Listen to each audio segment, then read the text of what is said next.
This happened a couple weeks into the summer. I had just graduated high school and it was my first and probably last summer without any real responsibilities career or academic-wise. Everyone knows the beginning of the summer is the best time of the year.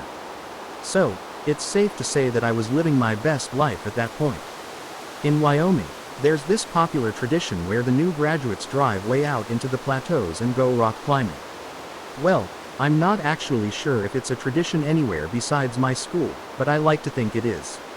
It's kind of a rite of passage thing, celebrating your freedom by doing something that requires a little skill and a lot of nerve. My friends and I have been talking about it for weeks, and we finally decided to make it happen. It felt like the perfect way to kick off what I hoped would be an unforgettable summer vacation. It was me, Alexandra, Nick, and Jack. We've all been friends since middle school, and Alex was the only one with a car reliable enough to make the drive. A Jeep that she was obsessed with and jumped at any excuse to take off-road. She was also the designated driver since she doesn't drink, which worked out perfectly for the rest of us who were planning to bring a few beers to celebrate once we reached the top of whatever plateau we decided to climb. Our plan was to check out the Flaming Gorge lookout first, then drive through the plateau area to find a good spot for climbing.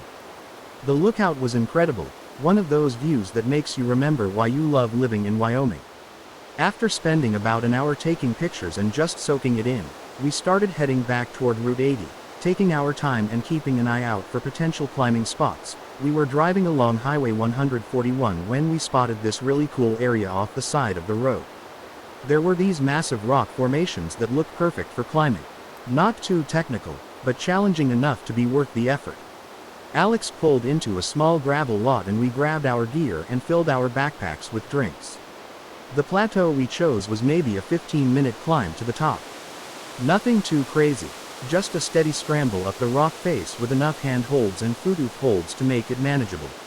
I have a bunch of pictures from that day, mostly because Alex insisted we get a million pictures of her, so I'll include some of them.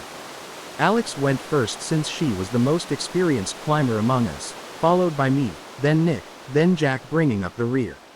The view from the top was absolutely worth it. You could see for miles in every direction, just endless stretches of Wyoming wilderness. We cracked open our beers and were just sitting there enjoying the moment, talking about some of our other friends from school. I was just kind of staring into space, admiring the scenery, when I noticed a car speeding down the highway. It was a red pickup truck. To my surprise, after passing Alex's car, it screeched to a halt in the middle of the highway. I kept watching and it actually started reversing right there in the middle of the highway. I pointed it out to my friends and the four of us got a little quieter, all wondering what the truck was doing. It reversed until it could turn into the lot we had parked in, which it did. We all watched as someone got out of the truck. From our distance, we could tell it was a man based on his height and build, but we couldn't make out much detail. At first, we thought maybe he was just another person looking for a place to climb or hike or just stop and rest. But then he started walking around Alex's Jeep in a way that just immediately seemed wrong. He was peering into the windows, trying the door handles, and generally inspecting the car like he was planning to break into it. That's when Nick yelled, "Hey," from the top of the plateau to announce our presence and let that guy know that the car was not unattended. We saw the guy jump a little and start looking around, clearly unsure where the voice had come from. Finally, he spotted us from atop the plateau, and he actually waved at us. That made us think it was over, that he'd probably get back in his truck, knowing that he couldn't get away with doing anything. To our surprise, though, he kept poking around Alex's car. In response to that, Jack yelled that we were armed, which I still think was a bad idea.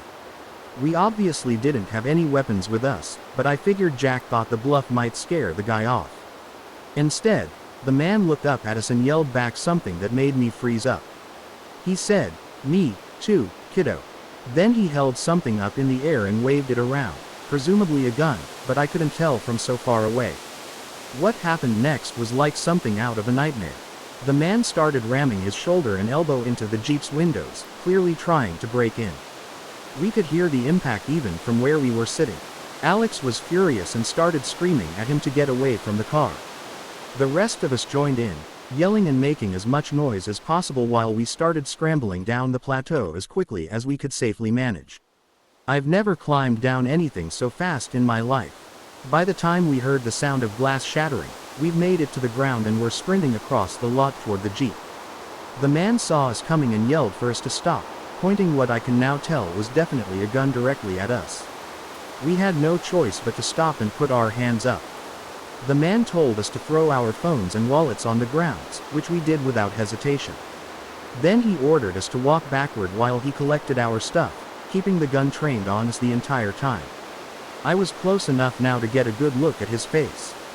He was an older white guy, maybe in his 50s, with a scraggly beard and kind of weathered features.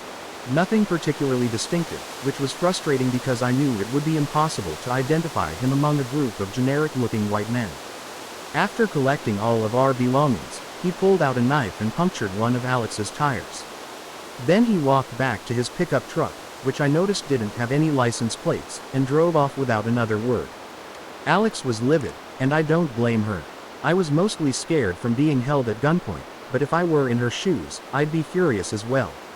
Not only had this guy robbed us and damaged her car, but we couldn't even call the police or chase after him since he'd taken our phones and disabled the Jeep.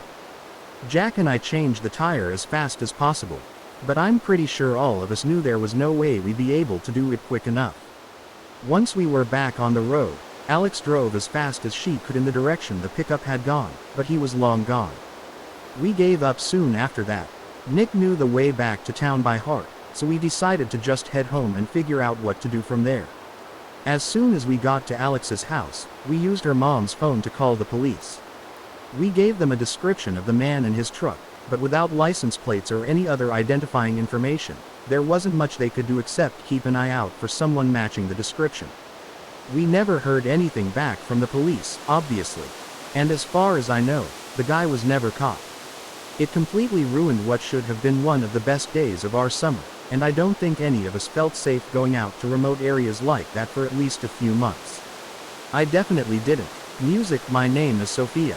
This happened 3 years ago when I was 19. My older brother Luke had just graduated from college in California, and the two of us were driving cross-country back home to New Jersey. Since he'd been living out there for 4 years, he had accumulated a whole apartment's worth of stuff. Furniture, electronics, books, everything. And there was no way he could fly back with all of it. But that wasn't the main reason we were doing it. I mean, cross-country road trip signed me up for that any day of the week. I considered it a summer vacation, better even. We could have taken the direct route through Nevada and Colorado, but Luke wanted to see more of the country he'd been studying about, and I had never been to places like Zion or the Grand Canyon either, so we decided to take the scenic route along the southern edge. Luke insisted on renting a U-Haul instead of just shipping everything or selling it and starting fresh back home. Honestly, I think he was also trying to save money wherever he could, like a typical fresh college graduate. The U-Haul wasn't huge, but it was big enough that I felt like we were driving a small moving truck across the country. Before we left, both our parents and pretty much every travel forum we looked at had the same warning. Be careful in New Mexico. It wasn't that the whole state was dangerous, but there were stories about scams targeting travelers along with crime in some of the smaller towns and just generally sketchy situations in the more remote desert areas. Our dad specifically told us not to stop there unless we absolutely had to, and if we did, to stick to major gas stations and get back on the highway as quickly as possible. Luke and I agreed that we'd just drive straight through New Mexico without stopping. We'd fill up in Arizona, drive through as fast as possible, and stop again once we hit Texas. It seemed like a reasonable plan. The first part of the trip was amazing. Zion was incredible and the Grand Canyon was everything I'd hoped it would be. Driving through Arizona was actually really beautiful in a way I hadn't expected. But somewhere in the remote stretch of New Mexico, our plan fell apart. The U-Haul was getting worse gas mileage than Luke had anticipated, and the gauge was dropping faster than we'd calculated. In hindsight, it was probably a little naive to assume we'd be able to make it through the whole state without stopping. We started looking for the next gas station along the highway, but according to our GPS, it was still about 40 miles away. The gauge was already below a quarter tank, and Luke was getting nervous about whether we'd make it. He pulled over to check the map, and that's when we realized we didn't really have a choice. There was a small town about 10 miles ahead that showed up on the GPS as having a gas station. It wasn't ideal, but it was better than risking running out of gas in the middle of the desert. The town was tiny, probably no more than a few hundred people, if that. It had that weird stillness that some small desert towns have, like everyone's inside hiding from the heat, even though it wasn't particularly hot that day. There were a few run-down buildings, a small main street, and not much else. We didn't see any other travelers or cars passing through, which felt strange since we were still relatively close to a major highway. The gas station was one of those generic places with a few pumps and a small convenience store attached. As Luke was filling up the tank, I noticed we were getting some odd looks from the few locals who were around. Nothing aggressive, just lingering stares that made me uncomfortable. There was this guy leaning up against the convenience store smoking a cigarette who I kept catching eyes with, and I had to physically force myself not to look at him. I told myself it was probably just because we were obviously not from there and we were driving a U-Haul with California plates, but nothing happened. After Luke finished fueling up, I tried to navigate us back to the highway. That should have been the simple part. We could literally see the highway from certain intersections in the town, but every road we took seemed to lead us further away from it. It was the strangest thing. We'd drive toward where we knew the highway was and the road would curve or dead end or just take us in the completely wrong direction. It was like the entire town was literally designed to inconvenience us, as ridiculous as that sounds. And before you ask why we weren't using the GPS, well, we were, or at least we were trying to, but it wasn't helping. It was clear that Google hadn't updated that location in ages because the map kept routing us to roads that didn't exist anymore or were inaccessible entirely. And on top of all that, the signal was practically non-existent out there. So, it would go through cycles of brief connection followed by nothingness for minutes on end. We ended up driving around the same few blocks multiple times, and I was getting increasingly anxious. Luke was trying to stay calm, but I could tell he was frustrated, too. It started feeling more and more unnatural, like there was something uninviting about that place that we were supposed to have stayed away from. I can't describe it, but that feeling of literally seeing the highway, but never being able to actually reach it was just so bizarre and deeply unsettling. After another 20 minutes of driving in circles, Luke decided to go back to the gas station and just ask for directions the old-fashioned way. I begged him not to, but he practically yelled at me, saying we were literally trapped in the one place we were told to stay away from. I could tell he was pretty freaked out at that point, so I just kept my mouth shut. After returning to the gas station, he went inside while I waited in the van. When he came out, he had this worried expression on his face. He got in and said the guy working there had given him directions, but they seemed unnecessarily complicated. According to the clerk, we needed to drive 17 miles in the opposite direction from the highway through some desert-back roads to eventually loop back to an on-ramp. I stared at him like he had lost his mind. In what world would we need to drive 17 miles in the wrong direction when we could see the highway from where we were sitting? I asked Luke what the guy was like, and he said he seemed friendly enough, but there was something off about how confident he was about the directions, like he was trying really hard to convince Luke that this roundabout route was the only way. Luke also mentioned that the clerk had been asking a lot of questions about where we were going and how long we would be traveling. Before I could even say it, Luke was like, "I don't trust it whatsoever. We need to get the hell out of here." He just started driving and I didn't object. He eventually pulled over on a quiet side street to figure out what to do next. The GPS still wasn't functioning properly, and I felt myself beginning to hyperventilate. There was a little part of me that couldn't help but think something really terrible was about to happen. And then, as if on cue, a dusty pickup truck pulled up beside us. I felt my heart starting to race, and I looked over at Luke, who, from what I could tell, was already preparing to speed off should it come to that. The truck's window rolled down, and the guy asked Luke if we had broken down or were lost. Luke stared at the guy for a good few seconds before answering, clearly trying to gauge whether we were in danger or not. I sat there in the passenger seat, trying to control my breathing. That's how freaked out I was. Had I been alone, I don't know what I would have done. After a tense few moments, Luke just said we were heading for the highway. He also described the route we were planning on taking to get there, which I realized were the directions the gas station clerk had given us. I didn't have the best view of the man from where I was sitting, but based on the tone of his voice, it sounded like he got really serious after hearing my brother speak. He asked us if we were crazy and said we should definitely not follow those directions. He went on to say that the route my brother had described would take us toward a really desolate area that was suspected to be a drug-running hotspot. Instead, he gave us alternate directions, then said it was a miracle we hadn't been robbed already, considering how clueless we were and how badly we stuck out, driving a U-Haul and all.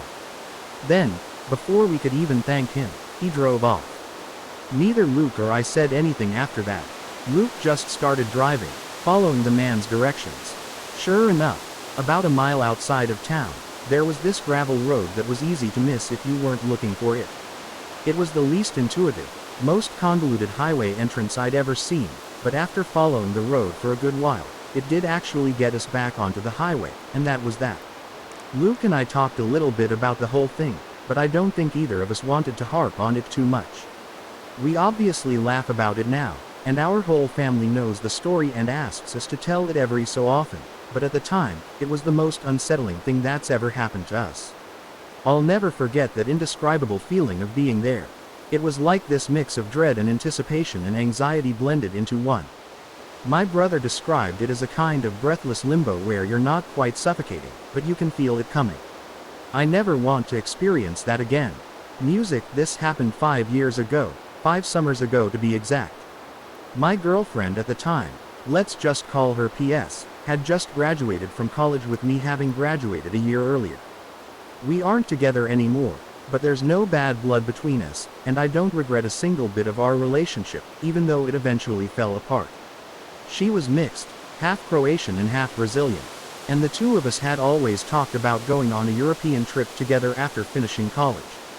And if there's one thing you should know about PS, it's that if she put her mind to something, she was going to stop at nothing to see it through. Call it the Latin blood. That's always the joke I made. That's just how she was. So, as soon as she graduated, the two of us started planning the summer vacation we had always fantasized about. There was one glaring issue, though. We were both painfully broke, so we'd have to cheap it. The itinerary we ended up settling on was pretty ambitious for 2 people on a shoestring budget. We'd spend a week in Croatia, finishing up with 2 nights in Ria, which was Pa's grandparents' hometown. She had never been there before, but she'd grown up hearing stories about it from her grandmother. And I could tell she was excited to see where her family came from. Because we were